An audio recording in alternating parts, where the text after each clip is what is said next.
नमस्कार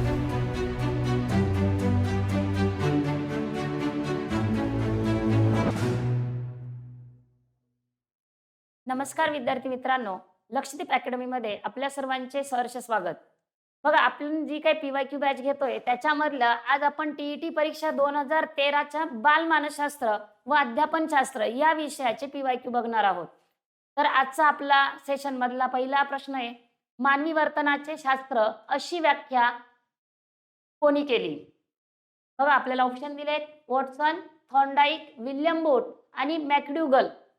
4 पर्याय दिले आणि याच्यामध्ये अचूक उत्तर माहिती आपल्याला. पर्याय क्रमांक 1. पर्याय क्रमांक काय दिलेला आहे आपल्याला? 1. वॉटसन यांनी काय केलं की मानवी वर्तनाचे शास्त्र म्हणजे काय झालंय, मानवी वर्तनाचे शास्त्र अशी व्याख्या केलेली आहे. मग आपल्याला ऑप्शन मध्ये थॉर्नडाईक, विल्यम बूट आणि मॅकडुगल हे पण ऑप्शन दिलेले.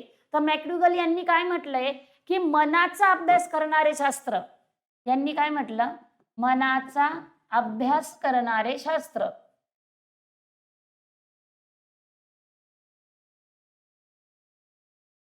आपल्याला एकच डेफिनेशन नाही तर ह्याही बघणं गरजेचं. इथे म्हटलंय मानवी वर्तनाचे. मानवी वर्तनाचे कोणी म्हटलंय? वॉटसन यांनी. आणि मॅकडुगल यांनी काय म्हटलंय की मानवी मनाचा अभ्यास करणारे शास्त्र, त्याला काय बोलायचं? मानसशास्त्र. मॅकडुगल. ओके, मनाचा अभ्यास करणारे शास्त्र. आपल्याला विल्यम बोट हाही एक ऑप्शन दिलेला आहे. त्याच्यानंतर पुन्हा आपल्याकडे थॉर्नडाईक आहे, वॉटसन आहे. हे प्रत्येक जणांनी प्रत्येक वेळी काय केलं आहे की प्रत्येक याला वेगवेगळी डेफिनेशन दिली. जसं मानवी वर्तनाचे शास्त्र म्हटले वॉटसन, मॅकडुगल यांनी म्हटलं मानवी मनाचा अभ्यास करणारे शास्त्र. चला, पुढचा आपला दुसरा प्रश्न आहे, एखाद्या मोठ्या समूहाचे वर्तन काही प्रसंगात कसे घडेल याच्या अंदाजासाठी पद्धती अत्यंत उपयुक्त असते. आपल्याला काय सांगितलेलं आहे की एखाद्या मोठ्या समूहाचे वर्तन काही प्रसंगात काय घडेल, कसे घडेल याचा अंदाजासाठी कोणती पद्धती अत्यंत उपयुक्त असते? तर आपल्याला पर्याय क्रमांक 2 हा योग्य आहे की आपल्याला एखाद्या समूहाचं वर्तन आहे ते कसं आहे याचा जर अंदाज घ्यायचा असेल तर त्याच्यासाठी आपण कोणती पद्धती वापरणार? तर सर्वेक्षण पद्धती. बघा, एखाद्या व्यक्तीच्या जर आपल्याला बालपणाचं असेल किंवा मग अनुभव असेल, परस्पर संबंध असतील, अभिरुची असेल, कल असेल, आवड असेल, बुद्धिमत्ता, समायोजनता अशा गोष्टींचा जर अभ्यास करायचा असेल किंवा त्यांच्यामधले असलेले गुण दोष यांचा अभ्यास करायचा असेल तर त्या समस्यांचं निराकरण करण्यासाठी सुद्धा आपल्याला कोणती पद्धती वापरली जाते? सर्वेक्षण पद्धती वापरली जाते. फॉर एक्झाम्पल बघा, एखाद्या विद्यार्थ्याची मागे पडण्याची कारण, प्रगती मागे पडण्याची कारण जर शोधायची असेल, आपण कारण शोधू, त्याची पार्श्वभूमी बघू, मग त्याच्यावर उपाय यांचा सखोल अभ्यास करावा लागतो. म्हणजेच एखाद्या व्यक्तीच्या वर्तनाचा सखोल अभ्यास करण्यासाठी किंवा व्यक्तीच्या मोठ्या समूहाचा प्रसंगात कसं घडेल याचा सूक्ष्मपणे अभ्यास करण्यासाठी जी अंदाज पद्धती आहे तर ती कोणती उपयुक्त आहे? सर्वेक्षण ही पद्धती अत्यंत उपयुक्त आहे. जसं अजून एखादं जीवन वृत्तांत असेल, एका जीवन वृत्तांत पद्धतीचा वापर करून सुद्धा कोणी फ्राइंड यांनी काय केलं होतं? क्रांतिकारक बदल घडून आणले होते. कोणी? फ्राइंड यांनी काय मांडलंय आपल्याला?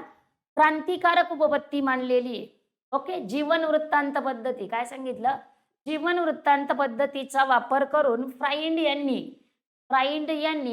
क्रांतिकारक उपपत्ती मांडली. जीवन वृत्तांत पद्धतीचा वापर करून फ्राइंड यांनी क्रांतिकारक उपपत्ती मांडली. चला, तर आपला पुढचा प्रश्न आहे, मग हे बघा, ह्या प्रायोगिक पद्धतीमध्ये काय होतं? जास्तीत जास्त वेळ वाया जात असतो, त्याचे घटक ठरलेले असतात.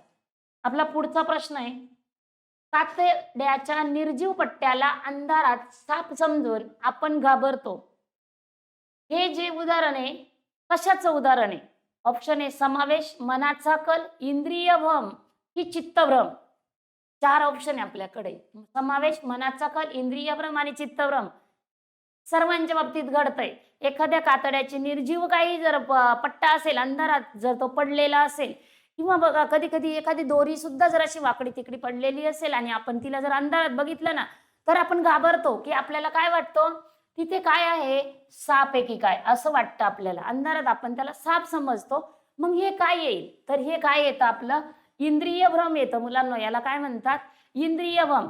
म्हणजे उद्दीपक अस्पष्ट आहे, तो आपल्याला दिसतोय किंवा पार्श्वभूमी बदललेली आहे, तरी पण ते ज्ञानेंद्रियांकडून काय होतं, चुकीचा अर्थ लावला जातो.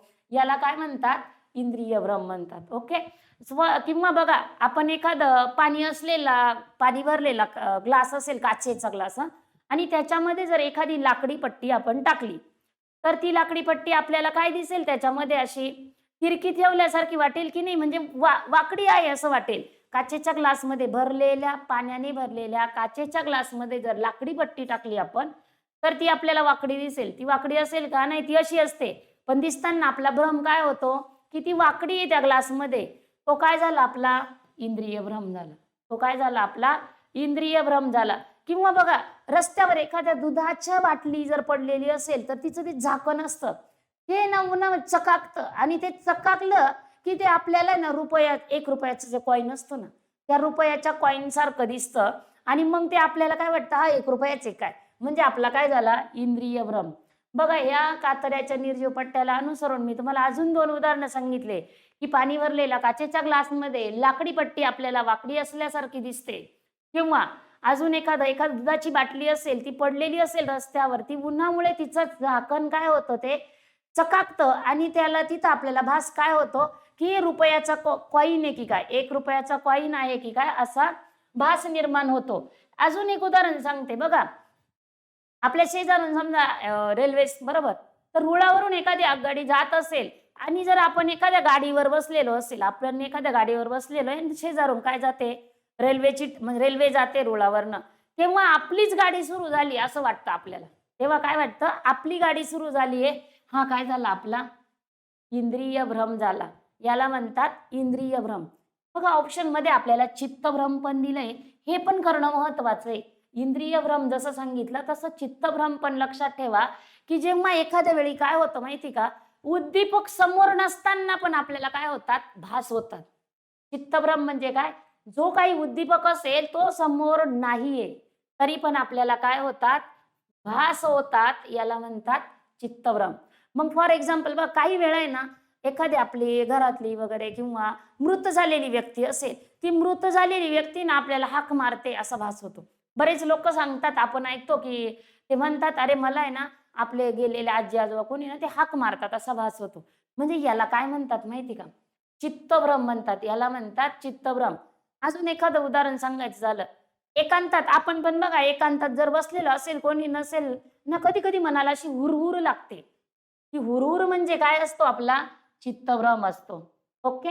मी काय सांगितलं, कातड्याच्या निर्जीव पटाला अंधारात साप समजून आपण घाबरतो, हे कसलं उदाहरण आहे, इंद्रिय भ्रम.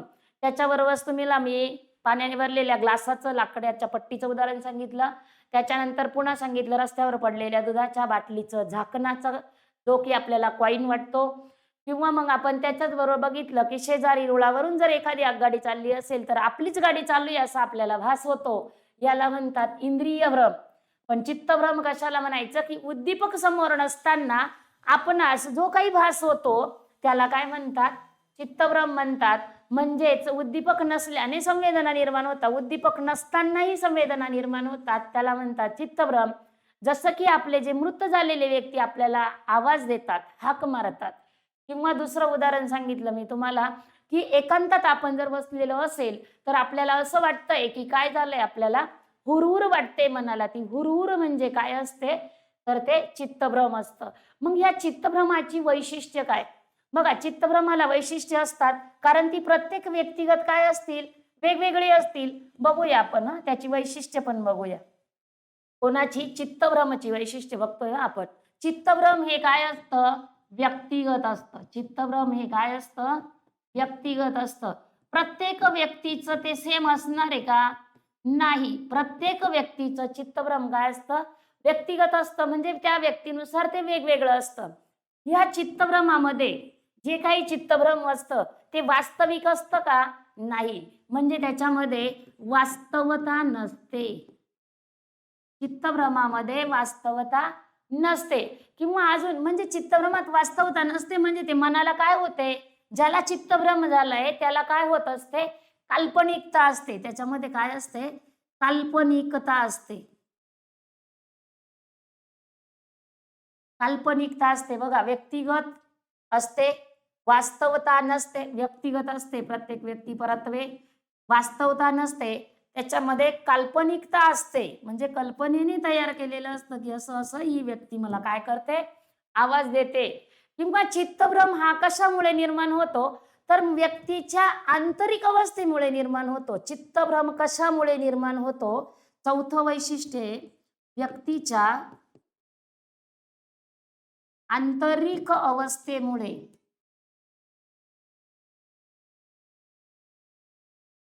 नोट डाऊन करून ठेवायचंय मुलांनो. मी तुम्हाला इंद्रियभ्रम सांगितलं, चित्तभ्रम पण सांगितलं, की उद्दीपक नसतानाही जे भास होतात, ज्या संवेदना निर्माण होतात त्याला चित्तभ्रम म्हणतात. त्याची वैशिष्ट्य, चित्तभ्रम हे काय असतं, व्यक्तिगत असतं, त्याला वास्तवता नसते, त्याच्यामध्ये काल्पनिकता असते आणि ते व्यक्तीच्या आंतरिक अवस्थेमुळे होत असते. ओके, चला याच्यानंतर आपला पुढचा प्रश्न बघूया. बघा आपला पुढचा प्रश्न आहे, सामाजिक निरीक्षणात्मक अध्ययन उपपत्ती. सामाजिक निरीक्षणात्मक अध्ययन उपपत्ती कोणी मांडली? यांनी मांडली, म्हणजे खाली ऑप्शन दिले आपल्याला, Jerome Bruner, doctor Bloom, David Ausubel आणि चौथा ऑप्शन दिलाय अल्बर्ट बांदुरा. तर ही सामाजिक निरीक्षणात्मक अध्ययन उपपत्ती कोणी मांडली आहे? तर पर्याय क्रमांक 4 बरोबर आहे आपला, अल्बर्ट बांदुरा यांनी मांडलेली आहे. बघा याच्यानंतर आपण पुढचा प्रश्न बघणार आहोत. आपला पुढचा प्रश्न आहे, साधक अभिसंधान पद्धतीचा उद्गाता कोण? म्हणजे जी साधक अभिसंधान पद्धती होती त्या पद्धतीचा उद्गाता म्हणजे ती कोणी तयार केली, असा प्रश्न आपल्याला विचारला आहे. तर त्याचं उत्तर काय मुलांना? पर्याय क्रमांक 2 B.F. स्किनर. साधक अभिसंधान पद्धतीचा उद्गाता B.F. स्किनर. आपल्याला बघा अल्बर्ट बांदुरा, डॉक्टर ब्लूम आणि थॉर्नडाईक, पुन्हा असे 3 ऑप्शन दिले आहेत. त्याच्या व्यतिरिक्त आत्ताच आपण मागच्या याच्यामध्ये प्रश्नामध्ये बघितलं होतं की अल्बर्ट बांदुरा आहे, जे अल्बर्ट बांदुरा आहे यांनी कसलं केलं, तर त्यांनी सामाजिक निरीक्षणात्मक पद्धती मांडली. कोणती? सामाजिक निरीक्षणात्मक पद्धती. सामाजिक निरीक्षणात्मक पद्धती अल्बर्ट बांदुरांची कोणतीही जी आपल्याला दिली आहे प्रश्नामध्ये, साधक अभिसंधान पद्धती. साधक अभिसंधान पद्धती आपल्याला हे सर्व काय करायचे, लक्षात ठेवायचे. कारण आपण जे काही करतो, ज्या काही उपपत्ती आहे किंवा जे कोणत्या एखाद्या पद्धतीचा उद्गाता कोण असेल, ती कोणी तयार केली, हे आपल्याला माहीत असणं गरजेचं असतंय. याच्यानंतर आपला पुढचा प्रश्न आहे, कवी, लेखक, कलाकार, चित्रपट यांतील कल्पना टिंबटिंब प्रकारच्या असतात. इथे टिंबटिंब लक्षात घ्यायचे आपल्याला. टिंबटिंब प्रकारच्या असतात, अनुकरणात्मक, सृजनात्मक, व्यावहारिक की पुनरुत्पादित असतात. तर इथे काय असतात? सृजनात्मक असतात. बघा जे कवी असतात किंवा लेखक असतात, कलाकार असतात किंवा चित्रपट जे डायरेक्टर तयार करतात, तर ते काय करत असतात, ते बनवताना त्यांच्यामध्ये ना त्या याच्यामध्ये नवीन नवीन संकल्पना टाकत असतात. ते काय असतात? नवीन नवीन संकल्पना टाकत असतात. मग ह्या नवनवीन संकल्पना म्हणजे ते काय असतो? सृजनता असते. सृजनता म्हणजे नवनिर्मिती, म्हणजे काहीतरी नवीन निर्माण केलेलं असतं. नवनवीन कल्पना त्याच्यामध्ये त्यांनी काय केलेल्या असतात? मांडलेल्या असतात. म्हणून आपला ऑप्शन इथे पर्याय क्रमांक कोणता बरोबर आहे? 2.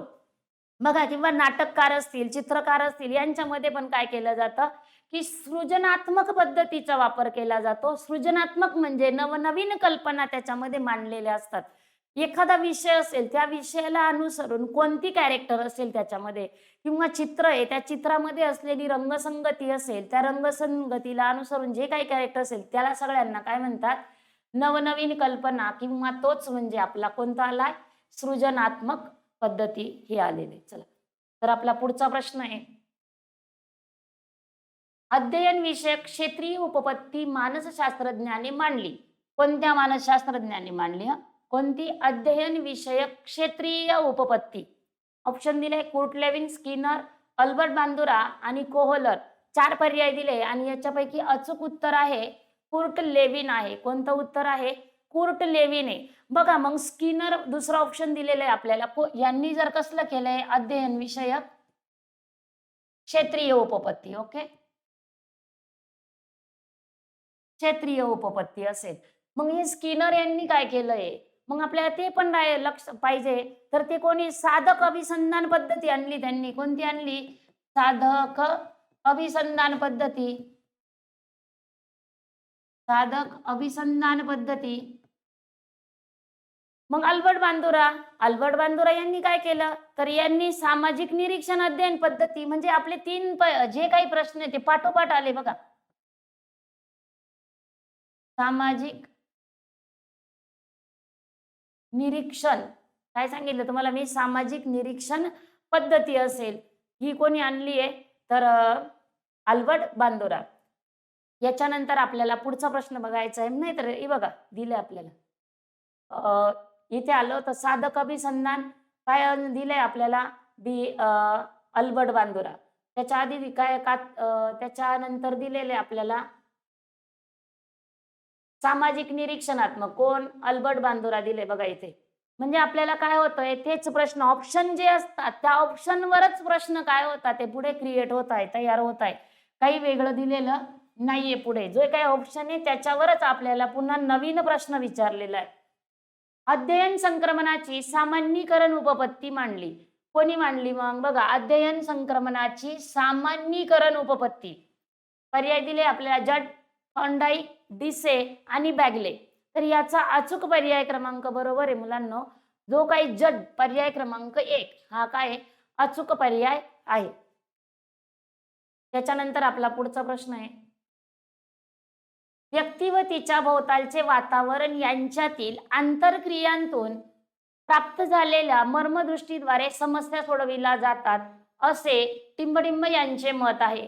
म्हणजे मर्मदृष्टीद्वारे समस्या सोडविल्या जातात असं मत कोणाचं आहे? पर्याय दिले असुवेल, लेविन, पॅव्लव, कोहलर. तर इथे पर्याय क्रमांक 4 हा अचूक उत्तर आहे. काय? पर्याय क्रमांक 4 कोहलर यांनी काय केलंय, अचूक आहे. काय? की मर्मदृष्टीद्वारे समस्या सोडविल्या जातात. व्यक्ती व तिच्या भोवतालच्या परिस्थिती म्हणजेच काय? वातावरण यांच्यातील आंतरक्रियांतून काय होते माणसाला मर्मदृष्टीद्वारे ज्या काही आहे त्या समस्या सोडविल्या जातात. आपला पुढचा प्रश्न आहे, कोणतीही गोष्ट जाणून घेण्यासाठी मनाने केलेली धडपड म्हणजेच टिंबडिंब होय. विस्मरण, स्मरण, अवधान की कल्पना. मग कोणती गोष्ट एखादी जाणून घ्यायची असेल तर मनाने जे करतो आपण, मनाने करतो म्हणजे त्या गोष्टीकडे काय करतो, जाणून बुजून आपण काय देत असतो, लक्ष देत असतो. लक्ष देत असतो म्हणजेच काय असतं, आपलं अवधान त्या गोष्टीकडे असतं. कोणतीही गोष्ट जाणून घेण्यासाठी आपण मनापासून तिकडे लक्ष घेतो, कारण आपल्याला जाणून घेण्याची इच्छा असते, बरोबर. मग ती जाणून घेण्याची इच्छा असते म्हणजे आपलं लक्ष तिकडे जातं, आणि ते लक्ष म्हणजेच काय, आपलं अवधान. म्हणजे पर्याय क्रमांक कोणता बरोबर आहे आपला? तिसरा. काय? अवधान. कोणता? पर्याय क्रमांक 3 अवधान हा बरोबर आहे. बघा, मग अवधान झालंय तर मग विस्मरण कशाला म्हणायचं ते पण आपल्याला कळलं पाहिजे. आता अचूक पर्याय काय? अवधान म्हणजे काय? कोणती गोष्ट जाणून घेण्यासाठी. मग विस्मरण म्हणणार कशाला? तर विस्मरण म्हणजे ग्रहण केलेल्या ज्या काही आपल्या अनुभव असतील, कल्पना असतील, त्यांचं आपल्याला स्मरण होत नाही. ज्या आपल्या डोक्यामध्ये आपण ग्रहण केलेल्या ज्या काही अनुभव असतील, कल्पना असतील, त्यांचे स्मरण न होणे म्हणजेच काय असतं? विस्मरण असतं. ग्रहण केलेल्या अनुभवांचे स्मरण न होणे, स्मरण न होणे याला काय म्हणतात? विस्मरण म्हणतात. मग स्मरण कशाला म्हणतात? तर गतानुभवांचे पुनर्जीवन, म्हणजे जे काही अनुभव होऊन गेले त्यांचं पुनर्जीवन, म्हणजे ते आपल्याला आठवतंय, मग त्याला काय म्हणणार आहे आपण? स्मरण म्हणतात. म्हणजेच गतानुभवांचे लक्षात ठेवायचं, इथे आपल्याला अनुभवांचं स्मरण होत नाही. कुठे? विस्मरण मध्ये. पण स्मरण मध्ये काय होतं? गतानुभवांचे आपल्याला पुनर्जीवन होतं. पुनर्जीवन होणे म्हणजेच काय? स्मरण. पुनर्जीवन होणे म्हणजे स्मरण होणे. ओके. अवधान तर सांगितले, जाणून घेण्याची इच्छा असते तेव्हा केलेली जी धडपड, तेच काय म्हणतो आपण त्याला अवधान म्हणतो. मग कल्पना म्हणजे काय? कल्पना म्हणजे काय हे पण मग आपण बघा मनाने भरपूर कल्पना करत असतो. म्हणजेच वास्तवातील ज्या काही प्रतिमा आहे, वास्तवात ज्या काही प्रतिमा असतील त्या प्रतिमांची जुळवाजुळव करून नवीन संकल्पना तयार करणं. याला काय म्हणतात? कल्पना. काय सांगितलं मी तुम्हाला? वास्तवातील प्रतिमांची जुळवाजुळव करून नवीन संरचना तयार करणे याला म्हणतात कल्पना. वास्तविक प्रतिमांची जुळवाजुळव करून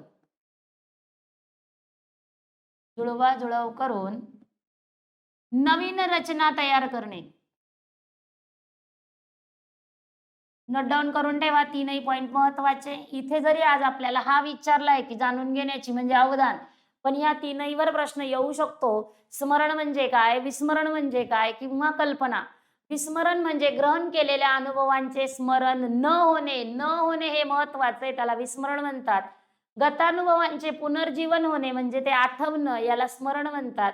अवधान म्हणजे जाणून घेण्यासाठी मनाने केलेली धडपड असेल आणि कल्पना म्हणजे वास्तविक प्रतिमांची काय केली जाते, जुळवाजुळव करून नवीन रचना तयार केली जाते. काय केली जाते? नवीन रचना तयार करणे म्हणजे आपलं काय असतं? कल्पना.